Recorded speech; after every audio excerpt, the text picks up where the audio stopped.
Ang nakaraan, napakatindi ng labanang kinahaharap ng mga tao laban sa dragon na si Arterion.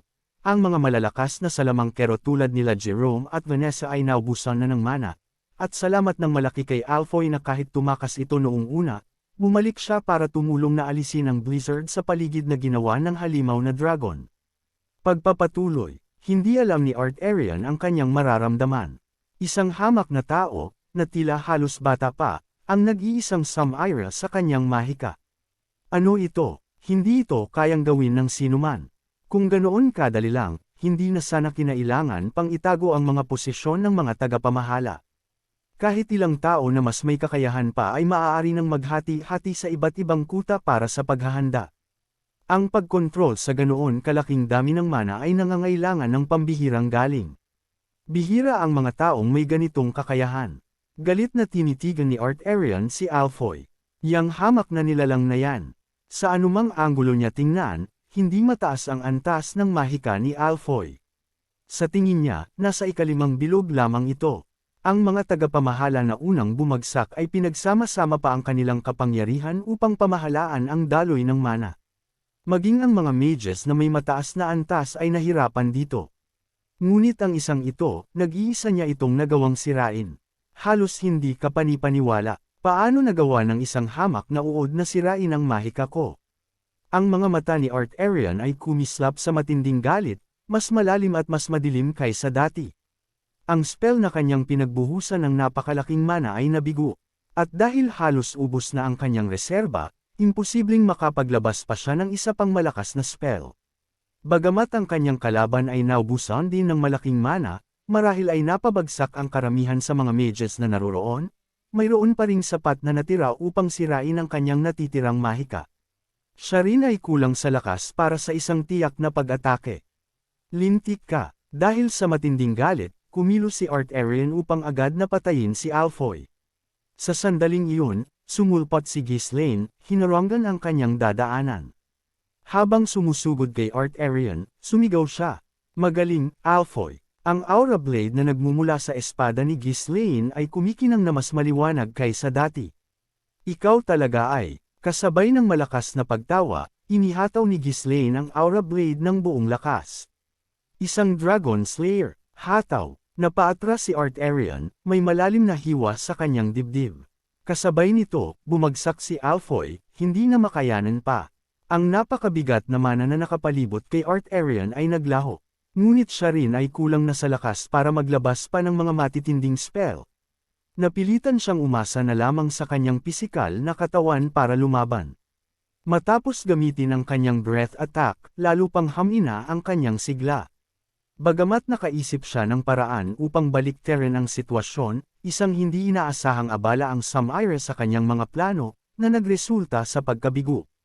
Nagpakawala si Arterion ng isang nakakabingi na ugong, habang walang habas na humahataw gamit ang kanyang mga kuko at buntot sa isang bulag na pagngingitngit. Sa kabila ng kanyang humihinang lakas, nananatili pa ring kahanga-hanga ang lakas ng kanyang napakalaking katawan. Ang mga superhumans na kanyang kalaban, na pagod na, ay maaari lamang umatake ng may matinding pag-iingat. Si Arterion, na ngayon ay ganap ng nasa lupa, ay kulang sa lakas para itaas ang kanyang napakalaking katawan sa himpapawid. Ito ang nagbigay daan kay Belinda upang sumali muli sa pag-atake. Ang mga patalim ni Belinda ay humihiwa sa hangin, na pumipilay kay Arterion mula sa lahat ng direksyon. Bagamat hindi malalim ang mga sugat, ang paminsan-minsang tama malapit sa kanyang mga mata o puso ng dragon ay napipilitan siyang ilihis ang kanyang atensyon. Sinubukan ni Arterion na maglabas ng simpleng mga spell para sa pagpigil, ngunit ang mga natitirang mages ay nagtatayo pa rin ng mga mana barriers upang salungatin ang kanyang mahika. Bagamat pagod na rin ang mga mages, paminsan-minsan ay nakakalusot ang mga spell na mababa ang antas. Gayunpaman, ang mga ganoong atake ay madaling na-neutralize ng mga superhumans. Kahit pagod na, si Arterion ay isa pa ring dragon. Ang isang simpleng galaw ng kanyang mga kuko o buntot ay nagdudulot ng matitinding sugat sa mga superhumans. Si Ghislaine ay muntik nang mawala ng isang braso matapos na walang ingat na lumapit. Ngunit sa patuloy na pag-agos ng banal na enerhiya mula sa Saintess at isa pang Saint level na figure, kasama pa ang kakayahan ni Ghislaine na magpagaling, ang kanyang braso ay agad na dumaikit at gumaling. Habang lumilipas ang oras, lalong hamina ang mga atake ni Arterion. Mabilis siyang nanghihina, bumagal ang kanyang mga hataw, at ang kanyang mga galaw ay naging mabagal. Kahit na ganoon, walang puwang para sa pagiging kampante. Bagamat nanghina, ang kanyang lakas ay malayong malayo pa rin sa kayang tiisin ng isang ordinaryong tao. Sa kabila ng mga sugat na tiyak na papatay sa anumang ibang nilalang, taas noo pa rin si Arterion. Ang kanyang mga mata, na nagliliyab sa galit, ay kumikinang pa rin sa hindi natitinag na liwanag. Ang kanyang mga ugong ay patuloy na nanginginig sa hangin, puno ng kabangisan na nagpatindig balahibo sa mga sanay ng mandirigma. Kalaban, nakatuon na lamang ang atensyon ni Arterion kay Julian. Nagpasya siyang wala ng ibang paraan. Kahit na mamatay siya, kailangan mamatay din si Julian. Maging ang makapangyarihang si Julian ay nahirapan laban sa walang humpay, at mapanganib na pag-atake ni Arterion. Patuloy siyang umiiwas habang humihiwa gamit ang kanyang espada. Ang napakalaking katawan ni Arterion ay nagtamo ng maraming hiwa. Dahil sa kanyang laki, imposible nang iwasan ang mga atake.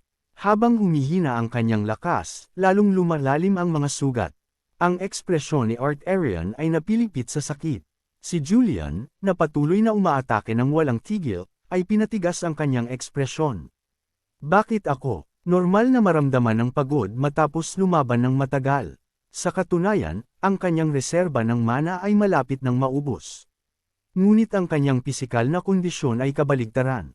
Ang kanyang isipan ay nananatiling malinaw, at ang kanyang katawan ay bumubulusok sa sigla. Kahit na nakikipaglaban siya sa isang dragon, lalo siyang lumalakas. Bakit? Alam na ni Julian mula noong bata pa siya na mas mabilis siyang lumalakas kaysa sa iba. Ngunit kahit ang kanyang paglago ay sumusunod sa ilang mga yugto, kadalasan, ang mga breakthroughs ay dumarating sa panahon ng pagsasanay, pakikipaglaban, o pagninilay sa mga nakaraang karanasan. Ang mga sandaling ito ng pagkaunawa ang nagtutulak sa kanya sa susunod na antas. Ngunit ngayon, walang ganoong mga pagkaunawa. Bagamat natututo siya mula sa pakikipaglaban sa isang malakas na kalaban, ang karanasan lamang ay hindi sapat upang ipaliwanag ang pagbulusok ng sigla. Ito ay hindi normal. Kailangan kong malaman kung bakit. Habang umiiwas sa mga atake ni Arterion, pinagmasdan ni Julian ang kanyang paligid at ang kanyang sarili ng may matalas na pagtuon. Pagkatapos lamang magtuon ng lubusan ay natuklasan niya ang dahilan. Ano ito? May isang bagay na malabo at tila sinulid na dumadaloy sa kanyang katawan. Ito ang puwersa na nagpapalakas sa kanya. Sa ngayon, hindi niya pa lubos na maunawaan ang kalikasan nito. Kung susuriin ko pa ng mas matagal, baka malaman ko. Kalaban, biglang sumugod si Arterion kay Julian, inihataw ang kanyang mga kuko. Halos hindi nakaiwas, muling nagtuon. Si Julian kay Arterion, hindi ito ang oras para pag-isipan ng mga personal na misteryo. Ang walang humpay na pag-atake ni Arterion ay walang iniwang puwang para sa paglihis ng atensyon. Siguro, ito na ang pinakamainam. Kung patuloy na tataas ang kanyang lakas, mas matatagalan niya ang pakikipaglaban. Nagpasya si Julian na magtuon na lamang sa pag-atake kay Arterion. Ang mga superhumans ay tinatamaan ng paulit-ulit ni Arterion, napatilapon na bali ang mga buto at pilas ang katawan. Ngunit ang banal na kapangyarihan ay ibinalik ang kanilang mga sugat, pinananatili silang buhay. Kahit na ganoon, si Parnell at Pute ay kitang-kita na namumutla. Nanginginig si Pute, may tumutulong dugo sa kanyang ilong. Ang ekspresyon ni Parnell ay ganoon din kaseryoso. Ang dating sagana na banal na enerhiya ay tuluyang naubos. Ang dalawang ito ay nagtataglay ng mas maraming banal na enerhiya kaysa sa sinuman sa kontinente, ngunit halos lahat nito ay naubos. Kahit na ang kanilang kalaban ay hindi na makagamit ng mahika at kitang-kita na pagod na, ito ay patunay sa napakalakas na kapangyarihan ni Arterion. Umugang si Arterion, ang kanyang galit ay walang tigil, na tila marami pa siyang lakas na natitira para lumaban. Ang bigat ng kanyang presensya ay nagpanatili sa lahat ng nasa paligid sa alanganin. Ramdam nila ang paghina ng banal na proteksyon sa bawat sandaling lumilipas. Isa o dalawa pang direktang atake ay maaaring magdulot ng kapahamakan. Konting tiis na lang. Malakas na sumigaw si Ghislaine, habang humahataw ng kanyang espada ng may bagong sigla. Ito ay talagang usapin na lamang ng oras. Bagamat mukhang nakakatakot pa rin si Arterion, ang kanyang tunay na kalagayan ay sumasalungat sa kanyang nakakatakot na panlabas. Habang matapang na sumusugod si Ghislaine, ang buntot ni Arterion ay direktang tumama sa kanya. Sa kabila ng impact, nanatiling matatag si Ghislaine. Ang tama ay sapat na malakas para siya ay makahinga ng dugo, ngunit hindi nito binali ang kanyang katawan tulad ng maaaring nangyari kanina. Maging sa humihinang banal na proteksyon at kanyang sariling nabawasang kakayahan na magpagaling, nagtiis si Ghislaine. Ang lakas ni Arterion ay walang duda na hamina. Sa wakas, oras na para isagawa ang susunod na bahagi ng kanilang plano. Nagpakawala si Ghislaine ng ilang mana spears sa hangin. Hindi nila tinarget si Arterion ng direkta kundi lumipad ng mataas sa itaas. Pagkaraan ng ilang sandali, nagsabog ng paputok mula sa kuta kung saan nagtipon-tipon ang mga natitirang mages, na nagpaliwanag sa kalangitan. Gayunpaman, hindi pinansin ni Arterion ang mga kilos ni Ghislaine o ang kaguluhan sa paligid niya. Ang kanyang tanging pagtuon ay kay Julian, na kanyang hinabol ng walang tigil. Samantala, ang iba pang mga superhumans ay patuloy na humihiwa sa katawan ni Arterion. Humataw sila ng sapat upang balatan ang kanyang mga kaliskis, ngunit ang tanawin ng kanyang patuloy na pagkilos sa kabila ng kanyang mga sugat ay nagdulot ng matinding takot sa kanila. Habang nagpapatuloy ang magulong labanan, ang malakas na tunog ng mga kuko ng kabayo ay umalingaw mula sa lahat ng direksyon. Sa wakas ay napansin ang mga bagong dating, nilinga ni Arterion ang kanyang ulo. Protektahan ng Saintes. Ang mga bagong dating ay walang iba kundi ang mga priestly retinue na pinamumunuan ni Parnell, kasama ang mga pari ng hukbong Ruthanian. Ang mga ordinaryong sundalo ay hindi gaanong makakatulong laban sa isang dragon, ang kanilang mga atake ay malamang na hindi tatama. Maging ang mga pari, bagamat posibleng kapaki-pakinabang, ay pinananatili sa isang ligtas na distansya upang maiwasan ang pagkaubos sa isang solong hataw. Ngayon, bilang tugon sa hudyat, sumugod sila sa larangan ng digmaan. Diyosa, dinggin ang aming panalangin. Daan-daang pari ang naglabas ng banal na enerhiya ng sabay-sabay. Sa isang iglap, nagsimulang gumaling ang mga sugat ng lahat. Si Pute, na may ekspresyon ng lunas, ay umatras upang magpagaling pa. Ang pagdating ng mga pari ay nangangahulugan na sapat na ang paghina ng dragon. Wala nang banta na ililihis nito ang atensyon sa iba. Bukod pa rito, maaari na ngayong gampanan ng mga pari ang papel ng pagbabantay sa mga sugatan. Kabilang sa mga nagpigil, isa ang sa wakas ay sumugod. Diyosa, ngayon ay magpapadala ako sa iyo ng isang tunay na dakilang handog. Si Parnell, na ang mga mata ay nagliliyab sa galit, ay mahigpit na hinawakan ang kanyang mace. Pinigilan niya ang kanyang sarili para sa kapakanan ng plano, ngunit ngayon, wala nang dahilan upang magpigil pa. Ang pagdurog sa malalaki at matitigas na kalaban na tulad nito ay ang kanyang espesyalidad. Sumugod si Parnell, inihahataw ang kanyang dambuhalang mace. Kung ikukumpara sa napakalaking katawan ng dragon, ang sandata ay tila nakakatuwa sa laki, ngunit ito ang pinakamapaminsalang sandata sa kanilang arsenal. Sa isang nakakabinging pagkalabog na yumanig sa lupa, napalinggap ang katawan ni Arterion. Nagpakawala si Arterion ng isang masakit na ungol. Karaniwan, maaaring natiis niya ang ganoong atake, ngunit ngayon, na nabaklas ang kanyang mga kaliskis at ang kanyang katawan ay puno ng sugat, ang impact ay lubhang masakit. Sa kanyang pagngangalit ng ngipin, humataw si Arterion gamit ang kanyang buntot.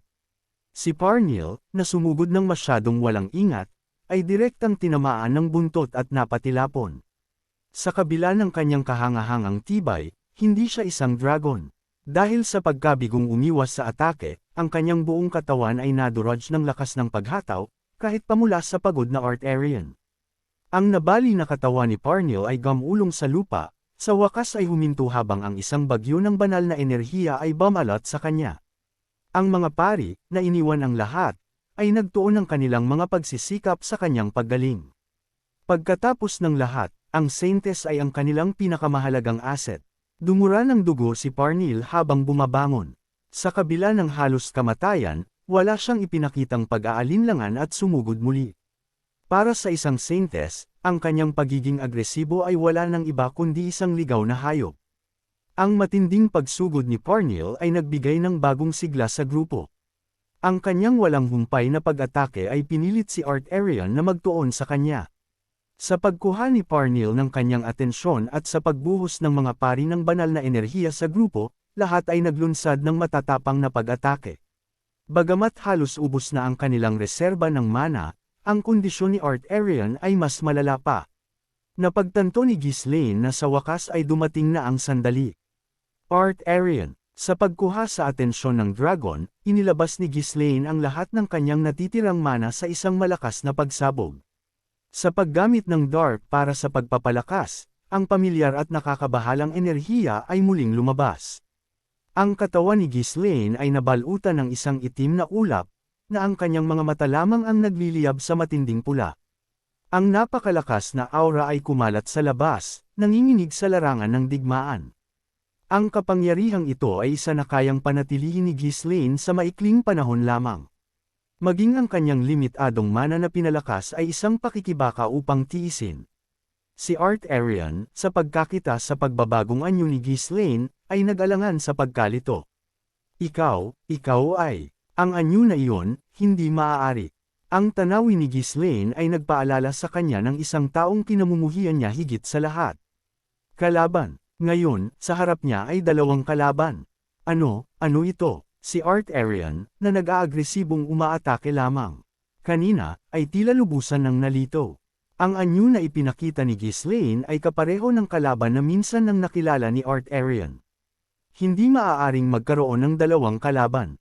At gayon paman, paano nagawang ipakita ng dalawang tao ang hitsura ng kalaban ng sabay? Lintik ka. Anong klaseng salamang ka ito? Umugang si Art Arian, ngunit labis siyang nabalisa ng pagkalito na hindi niya napansin ang mabilis na paglapit ni Ghislaine sa pagitan nila. Sa isang iglap, nagbigay si Ghislaine ng isang mapaminsalang atake sa katawan ni Art Arian. Isang malalim na hiwa ang palm unit sa dibdib ni Art Arian, mas malalim kaysa sa anumang sugat na kanyang natamo sa ngayon. Agad na itinigil ni Ghislaine ang kanyang amplification at umatras. Dahil nasanay na siya sa kapangyarihan ng 5th tier core, kaya niya na itong panatilihin ng mas matagal salamat sa kanyang pinahusay na kakayahan na magpagaling. Gayunpaman, ang amplification sa pamamagitan ng Dark ay lampas pa rin sa kanyang mga limitasyon. Ang pagpapahaba ng paggamit nito ay hahantong sa kanyang pagbagsak. Kahit pagkatapos ng isang beses na paggamit, nagsisimula ng manginig ang kanyang mga binti. Ang tanging dahilan kung bakit nakatayo pa siya ay dahil ang kanyang reserba ng mana ay malapit nang maubos bago pa man magsimula ang amplification. Ang atake ni Ghislaine ay hudyat sa iba na sumugod ng sabay-sabay, naglunsad ng isa pang sunod-sunod na atake. Nabuwal si Art Arian sa ilalim ng sunod-sunod na atake, nagtamo ng mas marami pang sugat. Iwinasiwas niya ang kanyang napakalaking katawan bilang ganti, ngunit ang katumpakan ng kanyang mga galaw ay matagal nang nawala. Ang pagod ay bumababa sa kanya, ngunit ang talagang humahadlang sa kanya ay ang kaguluhan na nagpapalabos sa kanyang isipan. Bakit? Bakit may dalawang kalaban? Ang kapangyarihan na panandali ang ipinakita ni Ghislaine ay walang duda na sa kalaban. Ang kanyang hitsura ay nakakapanindig balahibo ring katulad. Ang ganitong maitim na enerhiya ay maaari lamang gamitin ng mga kaalyado sa Salvation Order. Nilinlang ba ako? Walang duda na nakatagpo ni Erineth ang lalaking ito. Kung gayon, mapapansin niya ang ganoong aura. Imposibleng hindi mapansin sa panahon ng labanan. Ngunit hinayaan lang ba niya itong lumipas? Walang katuturan iyon. Hindi, may dahilan. Hindi palalampasan ni Erineth ang isang bagay na tulad nito ng walang dahilan.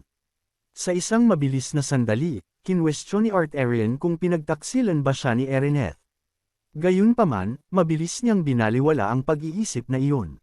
Walang sinuman ang labis na kinamumuhian ng Salvation Order higit kay Erineth, at hinding-hindi siya makikipag-alyansa sa kanila. Kahit na tinutulak pabalik si Art Arian, nanatiling nakatuon ang kanyang isipan sa pinalakas na enerhiya ni Ghislaine. Iba ito, ang hitsura ay kapansin-pansing magkatulad, ngunit ang enerhiya ay bahagyang kakaiba. Tulad ni Erineth, hindi naramdaman ni Art Arian ang anumang masamang hangarin sa loob nito, tanging isang nakakabahalang, hindi maipaliwanag na presensya. Gayunpaman, hindi niya ito maunawaan.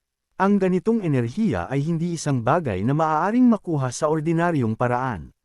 Bagamat ito ay naiiba mula sa aura ng kalaban, ang maitim na enerhiya ay hindi maitatanggi.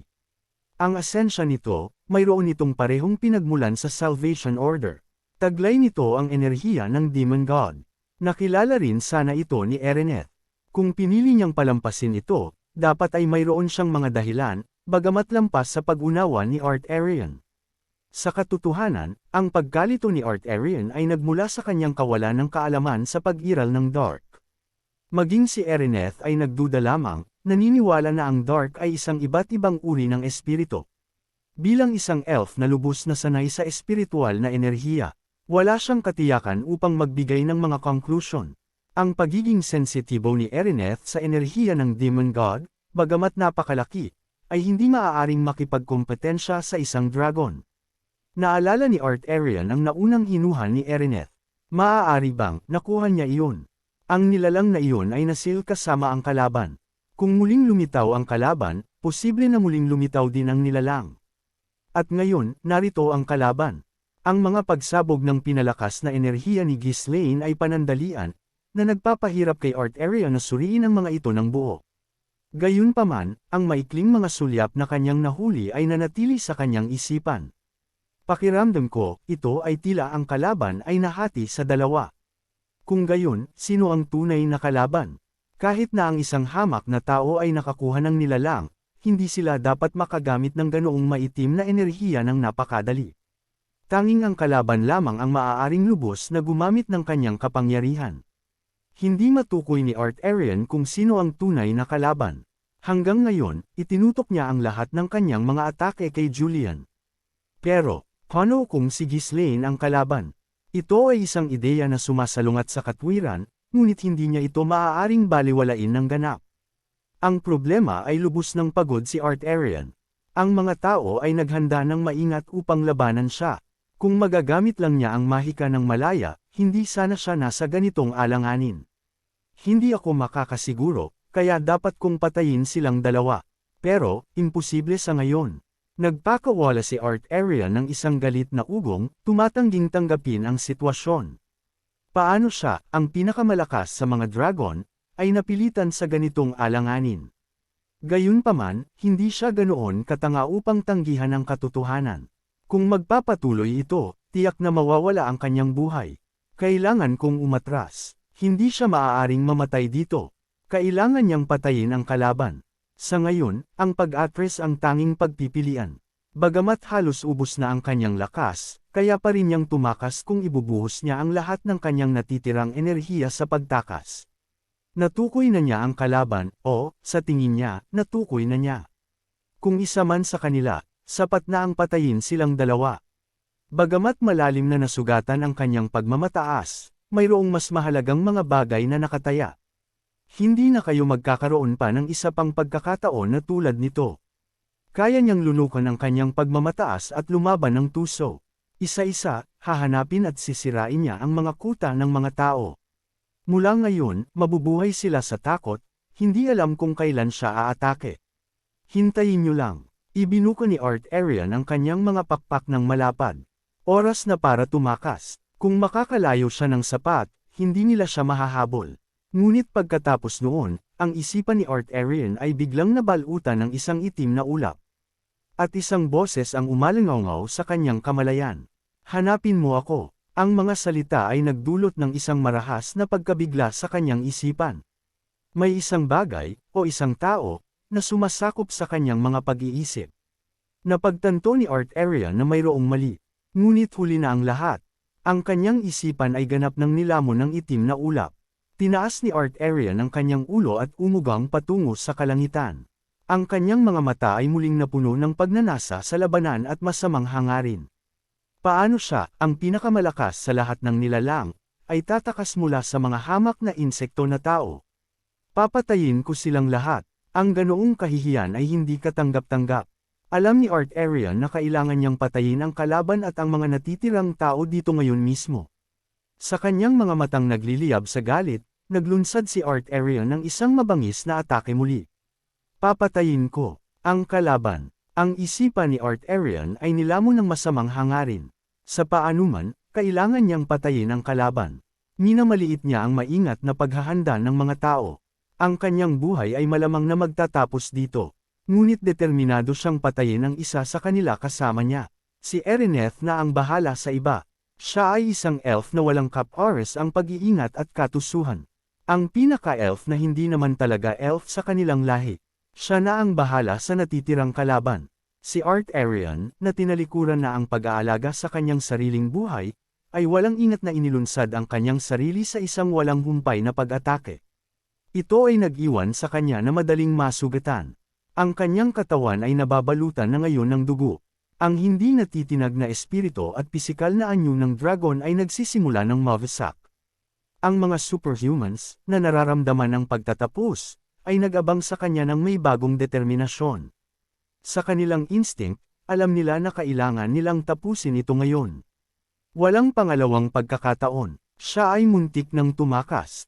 Kung hahayaan natin siyang makatakas, mamamatay tayong lahat. Kung makakatakas si Art Arian, ang kontinente ay tiyak na mapapahamak. Kung lalabanan nila siya muli, kahit ang mga estratehiya na kanilang ginamit ngayon ay hindi gagana. Ang tagumpay ay magiging imposible. Ang pagmamataas ni Art Arian bilang isang dragon ay tila nanag sa kanyang unang desisyon na umatras. Ang pagiging mayabang na iyon ang naglinaw, kailangan nilang patayin siya ngayon, anuman ang kapalit. Lahat ay lumaban ng buong lakas. Nabasag ang mga buto, napunit ang laman, ngunit inilagay nila ang kanilang tiwala sa banal na kapangyarihan upang manatili silang buhay. Kahit naubos na ang kanilang mana, iwinasiwas nila ang kanilang mga sandata ng may bulag na determinasyon. Ang katawan ni Art Arian, na ngayon ay halos mapunit na tulad ng isang basahan, ay hindi na kayang ibuka ng maayos ang kanyang mga pakpak. Si Art Arian, rin, ay ibinigay ang lahat ng kanyang natitira. Sa kanyang ubos na mana, sinubukan niya ang mga spell na may mababang antas ng paulit-ulit. Ang mga mages na natitira sa kuta ay pinawalang bisa ang mga ito. Dumudugo ang kanilang mga ilong mula sa matinding hirap. Alam na ngayon ng magkabilang panig, ang labanan ay malapit nang magtapos. Ang napakalaking katawan ni Art Arian ay napailing at bumagsak sa isang gilid. Gayunpaman, iwinawasiwas pa rin niya ang kanyang buntot at mga kuko nang walang tigil sa hangin. Ang mga superhumans na umaatake sa kanya ay halos hindi na rin makatayo. Ang kanilang mga braso at binti ay nanginginig ng hindi makontrol. Si Kaor ay bumagsak na, humihingal sa paghinga.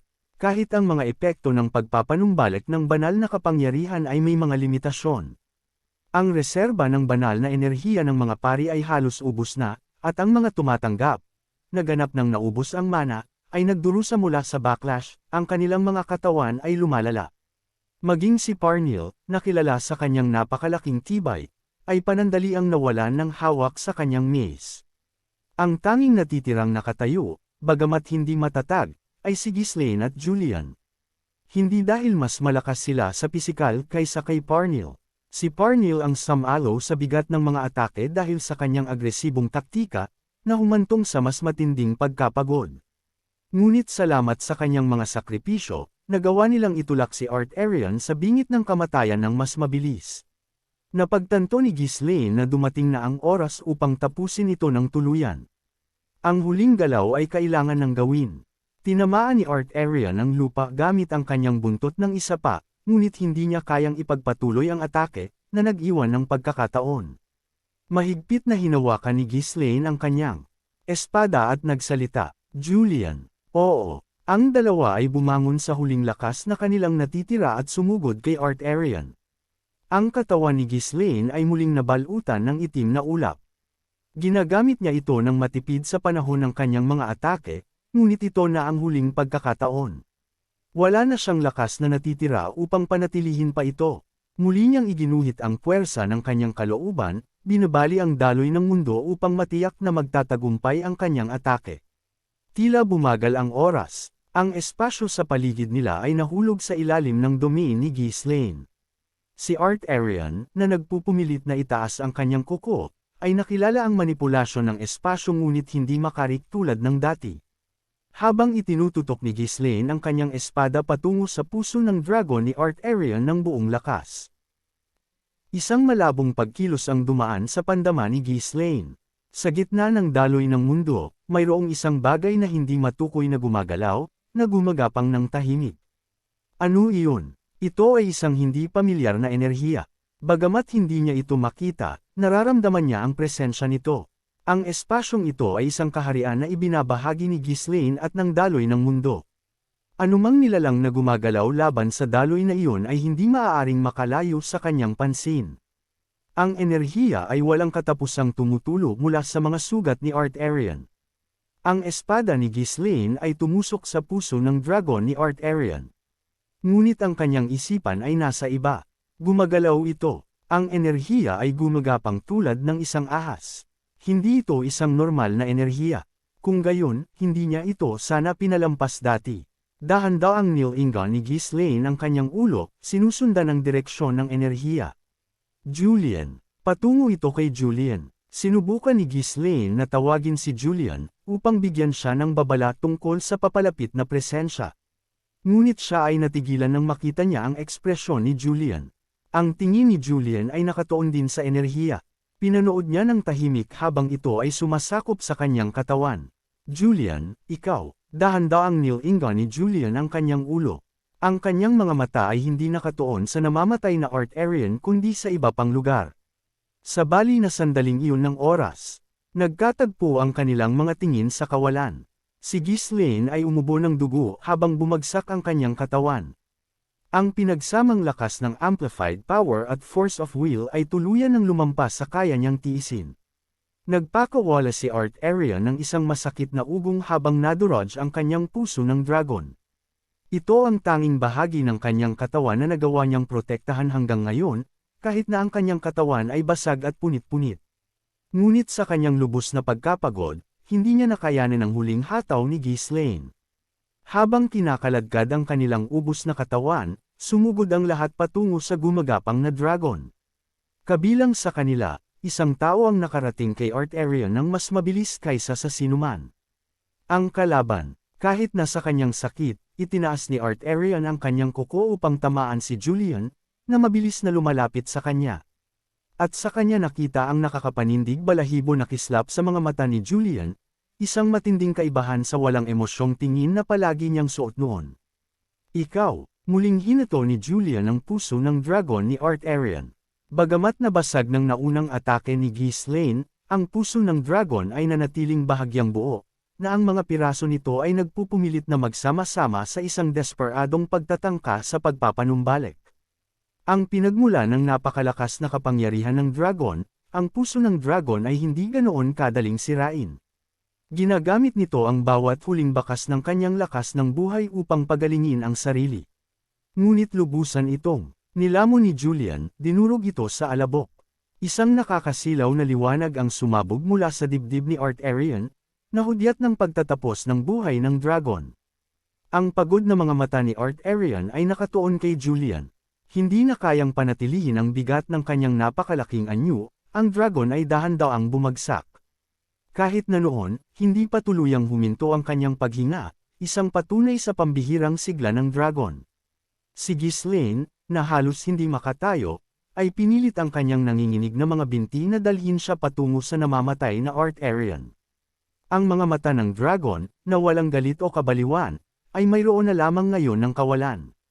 Sa pagkakita nito, pinanliitan ni Ghislaine ang kanyang mga mata. Malinaw na ang kanyang isipan. Ang tingin ni Arterion, na tila tumitingin sa isang malayong lugar, ay kumikinang na ngayon sa isang malalim, matahimik na asol. Ito ay ang uri ng kailanawan na maaaring asahan mula sa isang pantas, ang karunungan ng mga sinaunang panahon ay nananatili sa kanyang namamatay na mga mata. Ito ay ganap na naiiba mula sa namumula, galit na tingin na suot niya sa simula. Ito ay tila ang lahat ng kabaliwan ay umalis mula sa kanyang katawan. Hindi mahalaga, tinaas ni Ghislaine ang kanyang espada. Kailangan niyang pugutan ng ulo ang dragon upang matiyak na tapos na ang trabaho. Ngunit habang nag-aalangan siya sa isang sandali, sa wakas ay nagsalita siya. Ano, ka ba? Napakaraming bagay tungkol kay Arterion ang hindi magkatugma. Ang kanyang galit at masamang hangarin ay nawala lamang sa sandali ng kamatayan. Ang biglaang pagsabog ng kabaliwan ng siya ay nasa bingit ng pag-atres. Hindi ito ang mga kilos ng isang matalinong dragon. Hindi maiwasan ni Ghislaine na itanong ang tanong. Ang tingin ni Art Arian ay dahan-daang lumipat kay Ghislaine. Ang mga mata ng dragon ay nawawala ng liwanag ng buhay, ngunit nakatuon ito sa kanya. Sa isang malambot, humihinang boses, nagsalita ang dragon. Matagal na akong nangangarap. Isang panaginip. Oo, ng mga kaibigan na matagal ko nang gustong makita, ng aking lahi, ng mundong aming pinrotektahan. Natahimik si Ghislaine. Maaari niyang hulaan ang mga pagkakakilanlan ng mga sinasabi ni Art Arian. Tila ngumiti ng bahagya si Art Arian, ang kanyang ekspresyon ay malumanay. Ngunit sino ang sisisihin ko sa nangyari? Ito ay ang aking kasakiman, ang aking pagkakamali. Ano ang pinagsasabi mo? Anong nangyari sa digmaan 1,000 taon na ang nakalilipas? Alam mo rin, iyon. Sabihin mo sa akin, anong kahulugan ng lahat ng ito? Bakit mo kami nilabanan? Kung ang kalaban ay nagbabanta sa mundo, bakit hindi ka makisama sa amin? Dahan-daang ipinikit ni Art Arian ang kanyang mga mata at muling binuksan ang kanyang bibig. Ang kanyang boses ay lalong humihina. Kami, upang protektahan ang mundong ito. Ang mga salita ni Art Arian ay biglang naputol. Ang talam ni Julian ay humataw, pinutol ang napakalaking leeg ng dragon sa isang galaw. Ang nabasag ng dragon, na ang puso ay nawasak, ay hindi makayanan ang paglaban. Ang kanyang ulo ay gamulong, walang buhay. Matalim na lumingon si Ghislaine, na bigla sa bigla ang aksyon ni Julian. Si Julian, na halatang pagod na, ay malalim na humihinga. Isang bihirang tanawin para sa isang tao na kadalasang kalmado. Julian, anong ginawa mo? Si Art Arian ay malapit nang magsabi ng isang bagay. Maaaring hindi nila naunawaan ang lahat, ngunit walang dahilan para putulin ang kanyang huling mga salita ng ganoon kabilis. Ngunit pinatahimik na siya ni Julian. Idinampi ni Julian ang kanyang kamay sa kanyang noo at ipinikit ang kanyang mga mata. Ang kanyang ekspresyon ay tensyonado na tila siya ay nakikipagbuno sa ilang panloob na paghihirap. Pinilit pa ni Ghislaine. Ayos ka lang ba? Tandang pananong panipik. Oo, hindi mukhang ayos si Julian. Napailing siya ng bahagya habang umatras, hindi matatag ang kanyang balanse. Maingat siyang pinagmasdan ni Ghislaine.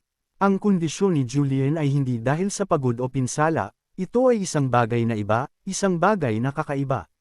Ang enerhiya na tumulo mula sa katawan ni Art Arian ay pumasok kay Julian. Iyon ay tiyak.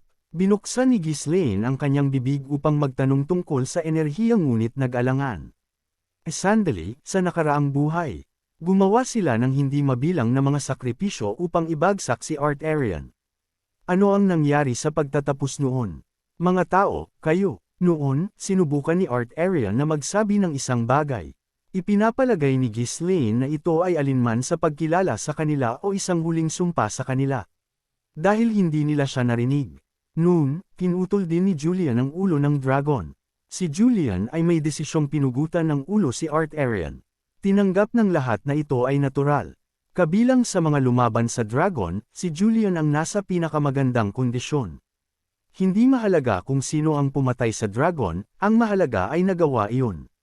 Ngunit iba na ngayon ang mga bagay. Bagamat pagod na, kaya nilang pakinggan ang huling mga salita ng dragon. Ngunit ang parehong bagay ang nangyari tulad ng dati. At higit pa rito, nagkasalubong ang mga tingin ni Julian kay Ghislaine sa isang sandali. Dapat nangyari din ito sa nakaraang buhay. Dapat alam ni Julian na ang enerhiya mula sa katawan ni Art Arian ay pumasok sa kanya. Ngunit wala siyang sinabi. Itinatago niya ito. Nagpasya si Ghislaine na manahimik muna. Si Julian ay nakapikit pa rin, ang kanyang kamay ay nakadampi sa kanyang noo. Hindi pa oras. Ito ay isang bagay na sadyang itinatago ni Julian. Ang pagtatanong sa kanya ngayon ay hindi magbibigay ng tapat na sagot. At magiging mahirap pilitin ang isang bagay mula sa isang taong kasing lakas ni Julian. Ang mga sagot ay malamang na nasa mga panaginip ng Saintes. Nagpasya si Ghislaine na magtipon ng mas maraming impormasyon at hanapin ang tamang oras upang harapin siya. Ang mga superhumans na nakapalibot sa dragon ay nagsimulang bumagsak isa-isa. Tiningnan ni Ghislaine ang tanawin. Bagamat pagod na ang lahat, ang kanilang mga ekspresyon ay puno ng ginhawa. Ito ang pinakamahirap, pinakamapanganib na labanan na kanilang hinarap. Nangailangan ito ng hindi pa naganap na paghahanda. At sa wakas, nagtagumpay sila laban sa dragon. Si Kaor ang unang nagtapon ng kanyang sandata at sumigaw. Shout! Nanalo tayo! Putik, nanalo tayo! Pinatay ko ang dragon. Naglabas ang iba ng malalim na buntong hininga ng ginhawa. Si Parnell, na may tumutulong luha sa kanyang mga mata, ay sinubukang tumayo, nakasandal ng husto sa kanyang mace. Si Ghislaine, na nakaupo na, ay tumawag. Umupo ka lang at magpahinga.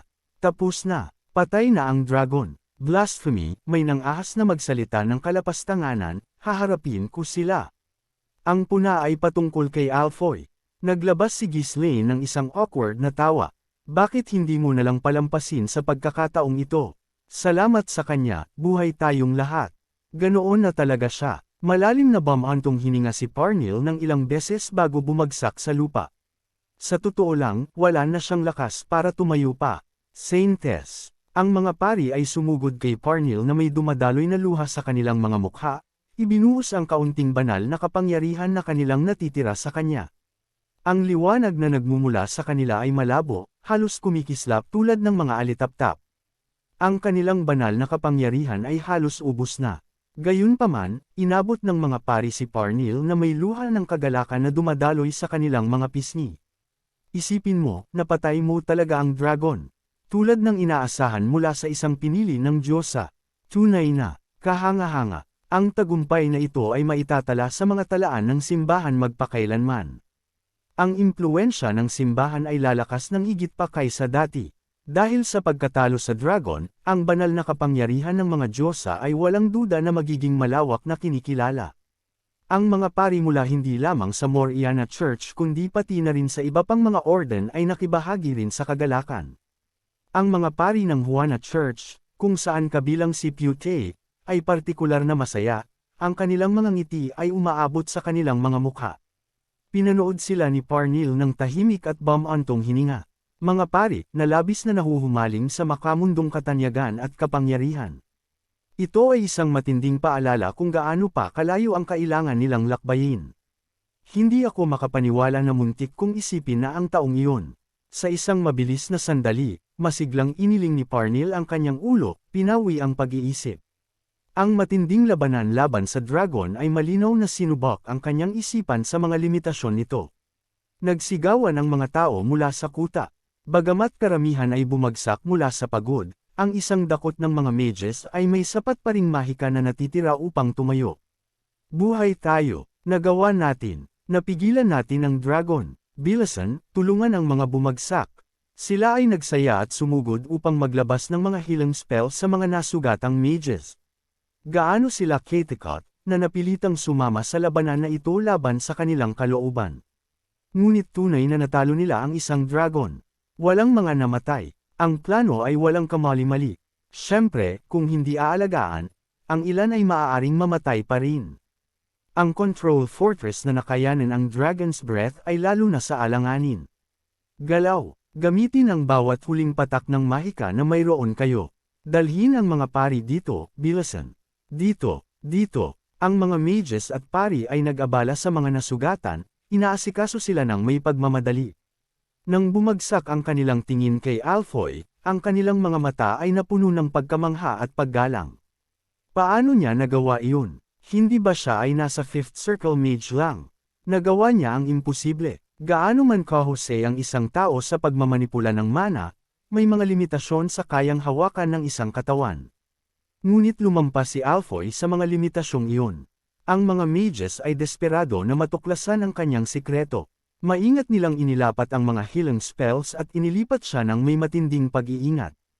Ang mga pari, rin, ay sumugod upang tulungan ang mga bumagsak, ibinubuhos ang kanilang mahinang banal na enerhiya sa kanila. Pagkatapos lamang marinig na ligtas ang mga mages ay sa wakas ay nakapag-relax si Ghislaine. Sumulyap siya sa kanyang balikat. Si Julian ay nakaupo sa isang bato, nakayuko ang kanyang ulo. Pagod ba ito, o nawalan ng malay? Hindi masabi ni Ghislaine. Baka iniisip niya ang enerhiyang iyon. Pinanood ni Ghislaine si Julian sa isang sandali bago lumingon sa iba. Hindi ito ang oras para sa mga komplikadong pag-iisip, ito ay isang sandali upang magsaya sa kanilang tagumpay. Sa pamamagitan lamang ng paglubog sa tagumpay na ito maaari silang magtipon ng lakas upang harapin ang nasa hinaharap. Tulad ng hinala ni Ghislaine, si Julian ay talagang nalilito, pinag-iisipan ang nangyari sa kanya. May isang bagay mula sa katawan ni Art Arian na nailipat sa akin. Walang paraan upang pigilan ito. Pumasok ito sa kanya ng natural na parang paghinga. Walang ideya si Julian kung ano yon. Maging ngayon, hindi niya matukoy kung paano ito gumagalaw sa loob ng kanyang katawan. Para sa isang tao na tulad ni Julian, ang hindi maunawaan kung ano ang nangyayari sa kanyang sariling katawan, ito ay hindi maiisip. Ang misteryo ng enerhiyang ito ay nagpapabagabag sa kanya. Patuloy na nagtuon si Julian sa loob, sinusubukang tukuyin ang hindi kilalang enerhiya. At pagkatapos, ang kanyang isipan ay biglang nabalutan ng itim na ulap. Ang mga mata ni Julian ay kumaibot-kibot. Sa una, inakala niya na sinusubukan nitong sakupin ang kanyang kamalayan. Ngunit ang ulap ay nanatili lamang ng tahimik, pagkatapos ay nagpakita sa kanya ng isang pangitain.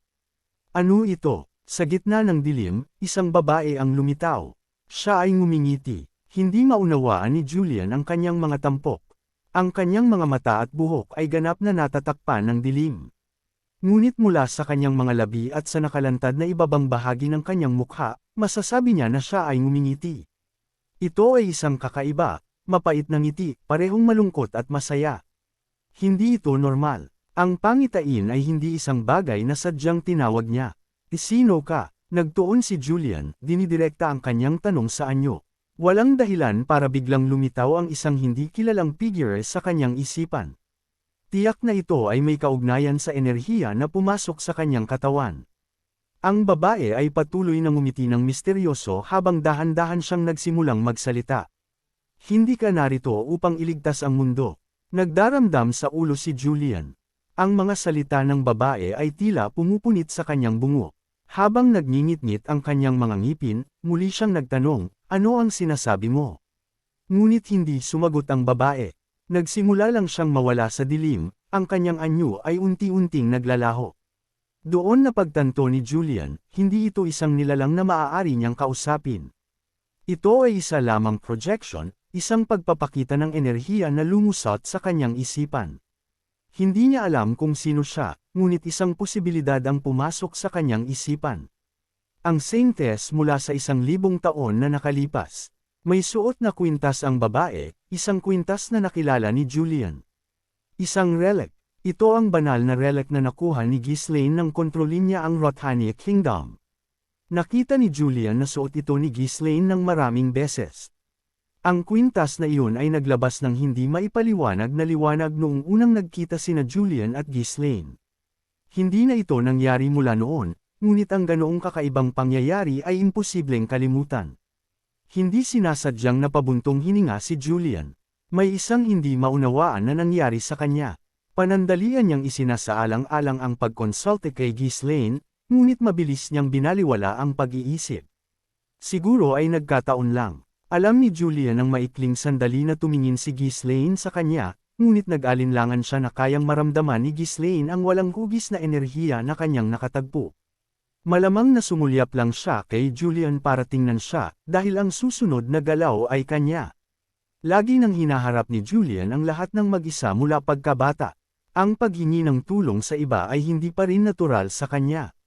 Bukod pa rito, abala ang iba sa pagdiriwang ng kanilang tagumpay laban sa dragon. Walang dahilan upang magkalat ng hindi kinakailangang pagkabahala.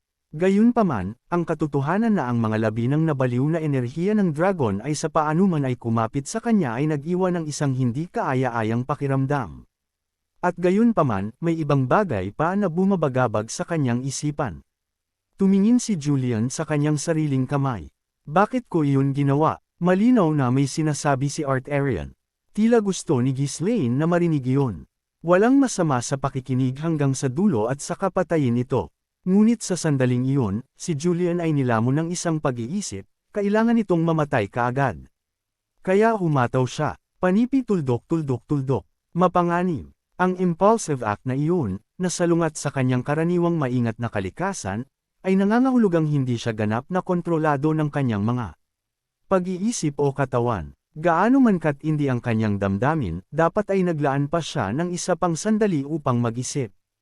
Iyon ang laging paraan niya, kalmado, makatwiran, at mapag-isip.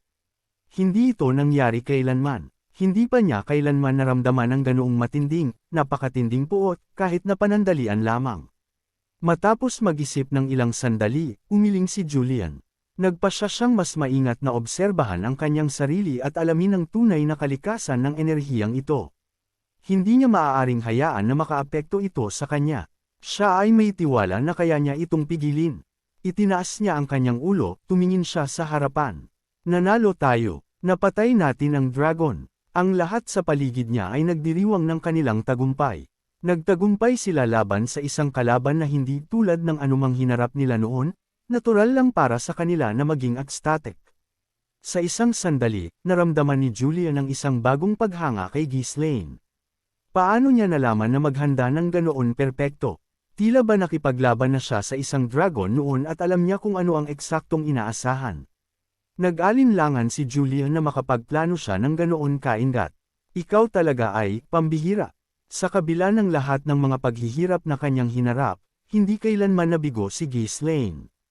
Iyon ang dahilan kung bakit laging pinagkakatiwalaan ni Julian ang kanyang paghuhusga ng walang pag-aalinlangan. Kung may mangyari sa kanya, ang pag-iisip ay pumasok sa kanyang isipan na walang duda na makakahanap si Ghislaine ng solusyon. Binaling ni Julian ang kanyang tingin patungo kay Ghislaine na nakaupo sa malapit. Siya ay nakangiti habang pinapanood ang iba na nagdiriwang. Pagkatapos, na tila nararamdaman ang tingin ni Julian, binaling niya ang kanyang ulo at nagkatagpo ang kanilang mga mata. Sa isang mapaglarong ngiti, nagbigay sa kanya si Ghislaine ng thumbs up. Ang kanyang walang pakialam na pag-uugali ay nagpatawa kay Julian kahit labag sa kanyang kalooban. Si Alfoy ay may panaginip. Ito ay isang panaginip na madalas niyang maranasan mula pagkabata, isang panaginip na nagpapalakas sa kanyang mga kahangahangang pantasya. Sa panaginip, isang napakabatang bersyon ng kanyang sarili ang naglalakad ng hindi matatag sa isang napakalaking, marangyang mansyon. Ang mansyon ay malaki at maringal, bagamat ang mga tampok nito ay bahagyang malabo, na nagpapahirap na makita ang bawat detalye. Isang malaking figure ang lumapit at kinuha siya, hinahagkan siya ng mahigpit. Ang lalaki ay ikinuskos ang kanyang magaspang na balbas sa buong mukha ni Alfoy. Malakas na tumawa ang batang si Alfoy, na nagudyok sa lalaki na bamulong sa isang malakas na boses. Ang salbahan na ito ay ang aking tuta. Oh, tingnan ang mahalagang maliit na tuta, kaibig-ibig. Sa panaginip, natural ang pakiramdam, ngunit kapag nagising si Alfoy, palagi siyang nakakaramdam ng hindi komportable. Mayroong isang bagay na talagang hindi pino sa tono ng lalaki, naganap na naiiba sa inaasahan mula sa isang noble. Gayunpaman, pinili ni Alfoy na baliwalain ito. Binaliwala ng iba ang panaginip bilang walang kaparirikan, ngunit tumanggi si Alfoy na bitawan ito. Kailangan niyang maniwala na ang panaginip ay isang alaala mula sa kanyang pagkabata. Kung hindi, ang kanyang pag-aangkin na siya ay anak ng isang noble ay walang saysay. Kailanman na mayroon siyang ganoong panaginip, ito ay laging sinusundan ng isa pang eksena, isa na kung saan siya ay tinatangay ng tubig. Nagigising siya ng naguguluhan sa bawat pagkakataon, ngunit ngayon ay iba. Ang tubig ay nagyelo, naging puting yelo. Habang umiiyak siya sa takot, isang malaking mukha ang lumitaw sa harap niya. Ito ay isang dragon. Isang dragon ang tumitig sa kanya na may kumikinang na pulang mata, ang bibig nito ay bumukas ng malapad na tila lalamunan siya. Nagulat na nagising si Alfoy, sumisigaw. Ang kanyang buong katawan ay nababalutan ng malamig na pawis. Sa pagkaalam na isa lang itong panaginip, sa wakas ay kumalma siya. Gising na siya, isang boses ang sumigaw sa malapit. Nagmamadaling pinalibutan siya ng mga tao. Hinurap ni Alfoy ang kanyang mga mata ng ilang beses, ang kanyang paningin ay napuno ng tanawin ng maraming mukha na nakatingin sa kanya. Ito ay isang hindi kapani-paniwalang hindi kaaya-ayang sensasyon. Anong tinitingnan ninyo? Mga buwis. Bamulong siya sa isang nanlalatang, halos walang buhay na boses, bago lumaki ang kanyang mga mata. Sa wakas, bumalik ang kanyang mga pandama. Ang dragon. Anong nangyari sa dragon? Bigla siyang umupo, na nagdulot ng hiyawan mula sa karamihan. Gising na siya. Dragon Slayer. Alfoy, iniligtas mo kami. Hoy, Gunggong, ayos ka lang ba? Sa pagkalito, namula ang mukha ni Alfoy habang muli siyang nagtanong. Napatay ba talaga natin ang dragon? Hinawakan ni Vanessa ang kanyang kamay at ngumiti. Oo, napatay natin. Lahat ay salamat sa iyo. Si Jerome, na nakatayo sa malapit na may tingin ng pagkamangha, ay idinagdag. Kahanga-hanga ka. Paano mo iyon ginawa? Si Vanessa at Jerome ay natigilan nang marinig nila ang buong kwento. Sa maikling sandali, na-nullify ni Alfoy ang mahika ng dragon, isang tagumpay na hindi inasahan ni Vanessa. Ngunit ang mahika ng dragon ay hindi isang simpleng spell, ito ay isang patuloy, nagbabagong kapaligiran na mahika. Ang pag-nullify sa ganoong mahika ay hindi lamang usapin ng panandaliang paggambala, nangangailangan ito ng patuloy na pag-overpower sa mana ng dragon o paghahatid ng isang puro na pagsabog na sapat na malakas upang durugan ito. Para sa isang 5th Circle Mage, ito ay dapat na ganap na imposible. Maaari lamang itong ilarawan bilang isang milagro. Sa pagdinig sa salaysay, lumaki ang pagmamataas ni Alfoy, at inilabas niya ang kanyang dibdib. Siyempre posible. Ako naman ako, pagkatapos ng lahat. Bagamat nagpapanggap siyang may tiwala, kahit si Alfoy ay hindi nauunawaan kung paano niya iyon nagawa. Noong panahong iyon, kumbinsido siya na imposible na i-nullify ang mahika ng dragon. Inakala niya na mamamatay na siya. Dahil sa matinding desperasyon, ibinuhos niya ang bawat onsa ng kanyang mana sa dragon. At sa paanuman, gumana iyon. Tulad ng inaasahan mula sa taong tumalo sa isang Diyos, mayabang na naisip niya. Sa kabila ng kanyang kayabangan, walang sino man ang samaway sa kanya sa pagkakataong ito. Sa halip, pinalakpakan siya ng karamihan, na nagpakaba sa lugar. Alfoy, Alfoy, alam namin na kaya mo iyon. Ang walang hiya na gunggong na ito ay talagang gumawa ng isang kamangha-manghang bagay. Maging si Ghislaine ay tinapik siya sa balikat, nakangiti. Magaling, Dragon Slayer. Ang tagumpay na ito ay salamat sa iyo. Ang pagtalo sa isang dragon ay walang anuman pagkatapos ng pagtalo sa isang Diyos, sagot ni Alfoy na may mayabang na ngiti. Isang malakas na kalabog ang nagpalingon kay Alfoy. Si Parnell ay tumama sa kanyang mace sa lupa at tumitig sa kanya. Mabilis na inalis ni Alfoy ang kanyang mga mata. Sa kanyang kaguluhan, nakalimutan niya na huwag sabihin ang mga bagay na iyon sa harap ni Parnell. Nagmamadali, binago niya ang paksa. Pagkatapos ng lahat, kumita siya ng gantimpala at hindi niya hahayaan na mawala ang pagkakataon. Anyway, napatay talaga natin ito dahil sa akin, di ba? Oo naman. Kung wala ka, mamamatay tayong lahat, kumpirma ni Ghislaine. Dahil alam ni Alfoy na laging ginagantimpalaan ni Ghislaine ang merito, sinamantala niya ang sandali. Kung gayon, bigyan mo ako ng gantimpala. Gusto kong maging malaya. Gusto kong tanggalin ang aking pagkaalipin at mamuhay bilang isang malayang tao. Nagbulungan ang karamihan sa interes. Makatuwiran, anuman ang mata mo ni Alfoy, ang kanyang pagkaalipin ay laging haadlang sa kanya. Nag-cruise si Ghislaine ng kanyang mga braso, nag-iisip. Si Alfoy ay nagpatunay na kapakipakinabang sa nakaraan. Mula sa pagbibigay ng mana sa panahon ng mga labanan hanggang sa paghuli ng mga rogue mages at pag-ambag sa mga malalaking kaganapan, palagi siyang nagagawa ng mga resulta. At ngayon, gumawa siya ng isang himala sa paghuli ng dragon. Sa wakas ay tumanggo si Ghislaine, nagtatakda ng isang kondisyon. Sige, ngunit hanggang sa maging matatag ang kontinente, mananatili ka sa aking teritoryo at magsisilbi bilang branch manager ng Mage Tower. Palayain kita mula sa iyong pagkaalipin. Yes. Hinumo ni Alfoy ang kanyang kamao at sumigaw sa tagumpay. Pagkatapos ng mahigit 300 taon ng unti-unting pinahabang mga kontrata, sa wakas ay malaya na siya mula sa pagkaalipin. Bagamat nakatali pa rin siya sa teritoryo ng Fenris, ang kanyang katayuan bilang isang malayang tao ay nangangahulugang lahat. Maaari siyang magretiro ng mapayapa kapag dumating ang oras. Ngayon na halos tapos na ang digmaan, tila nakaraan na ang panganib. Hinding-hindi na ako mahuhulog sa mga plano ni Claude. Nagpasya si Alfoy na tanggihan ang anumang iminungkahi ni Claude sa hinaharap. Habang kumalat ang deklarasyon ni Ghislaine, muling nagsaya ang karamihan. Sa wakas, malaya na si Alfoy. Akala ko mamamatay siyang alipin. Ang matigas na ulo na gunggong na ito ay talagang ginawa ito. Congratulations, Alfoy. Ang kapaligiran ay maligaya. Ang pagkaalipin ni Alfoy ay isang pangalan lamang sa loob ng maraming taon, ngunit mayroon pa rin itong nakatagong mga pasanin.